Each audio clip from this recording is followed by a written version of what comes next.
Hey everybody, it's Theresa here of Larkin Design. Welcome to weeks 9 and 10 of my 2019 Project Life album. Today I'm working with the Studio Calico Documenter kit from March of 2019 called Lucky Charm. And as soon as I opened the kit, I knew that I wanted to use these vellum numbers. And so I decided simply to layer them on top of journaling cards. Typically I like to leave sort of opaque or transparent elements, opaque or transparent.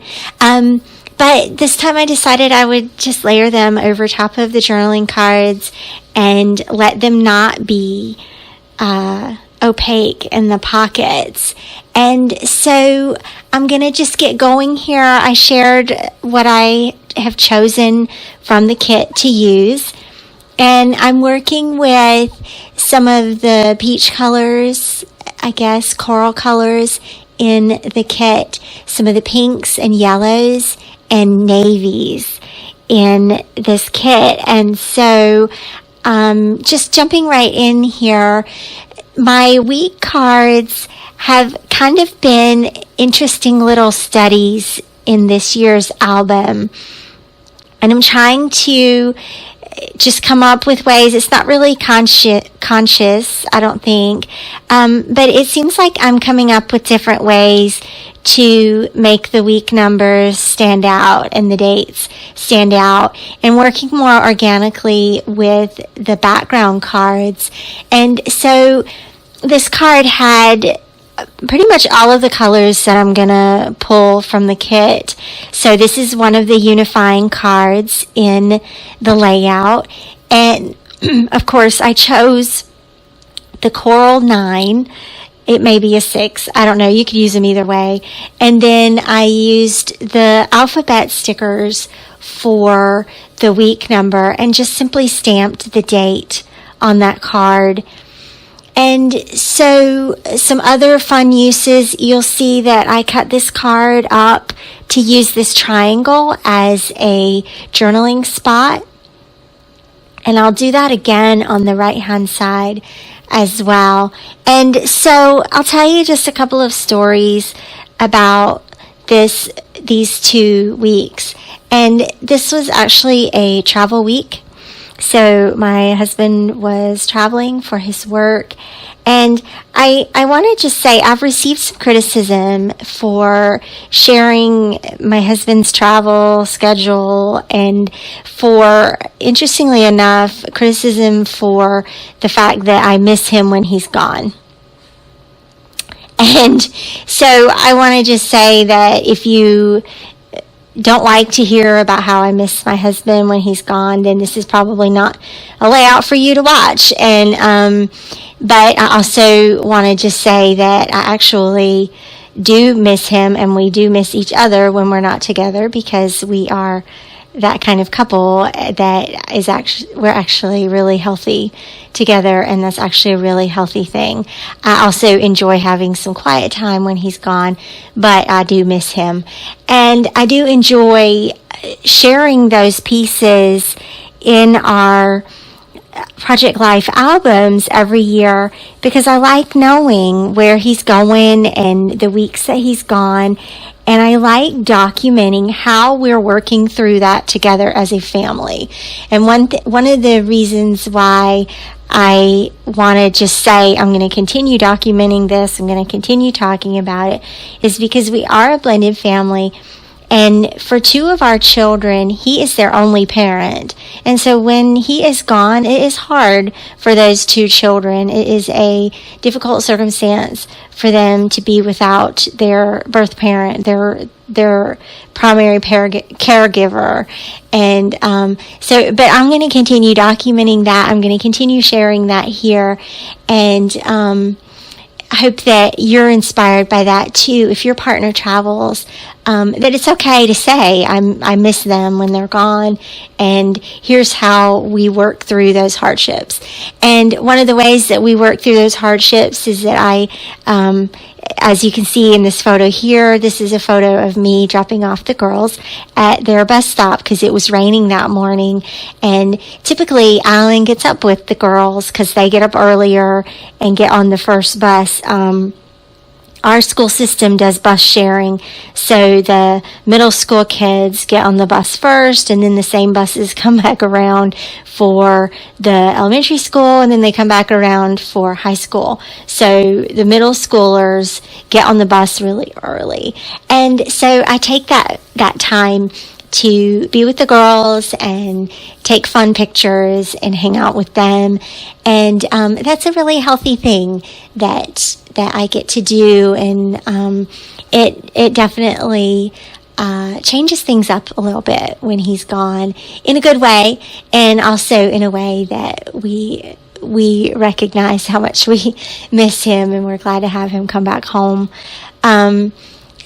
I also had a really cool story in this photo that I'm working on right here.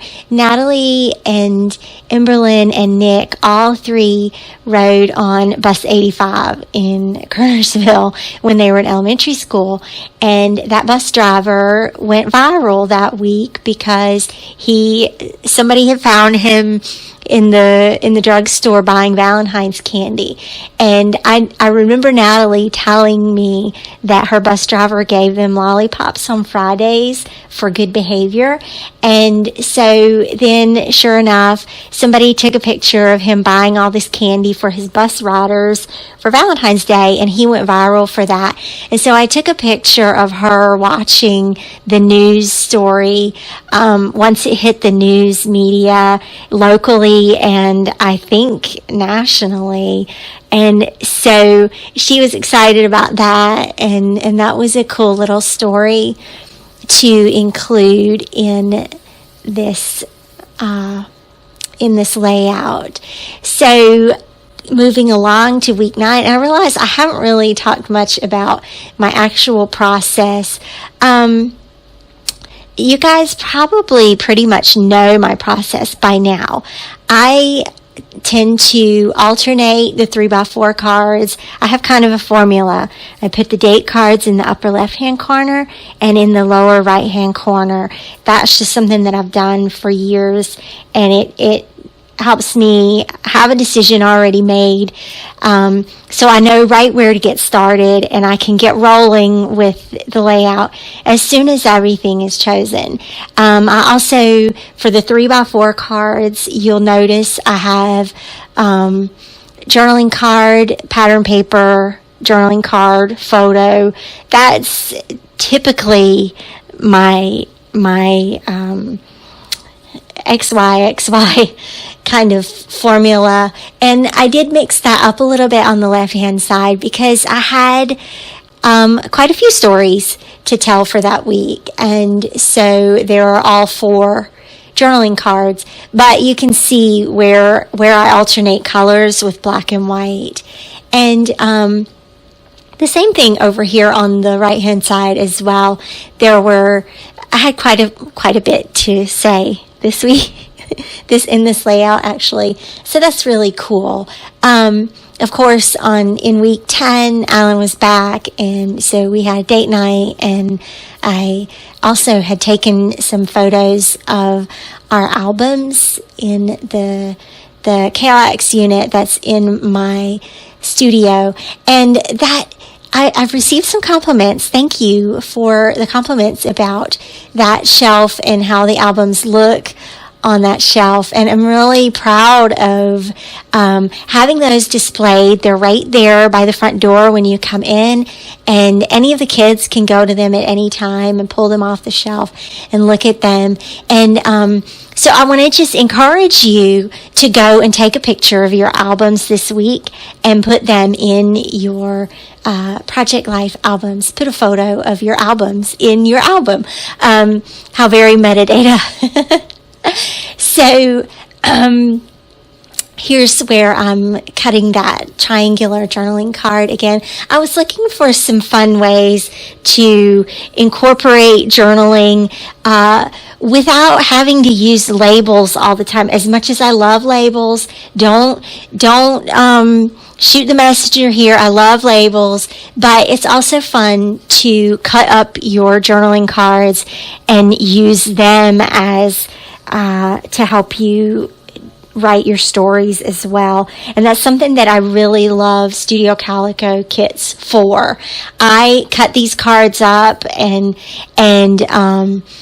punch them out and use them in different ways just to be different and not always reach for the labels all the time, as much as I love them.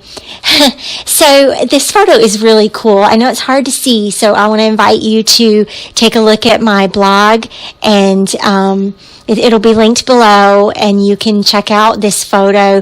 The cat, we had put a blanket down in front of the fireplace and had turned it on, and Zoe was hanging out in front of the fireplace, and so we just went over, Alan and I went over to pet her, and when I took the picture, you can see me reflected in the fireplace screen, and so it's a really cool picture, and I really liked how it turned out, and just that concludes the layout, you guys. This was such a fun process, and I appreciate that you're here watching with me, following along in 2019. I hope that you will subscribe to my channel if you haven't already, and be sure to like this video, and I would love to hear from you. What week are you on in your current album? So thanks so much for joining me. I'll see you back here again soon. Bye-bye.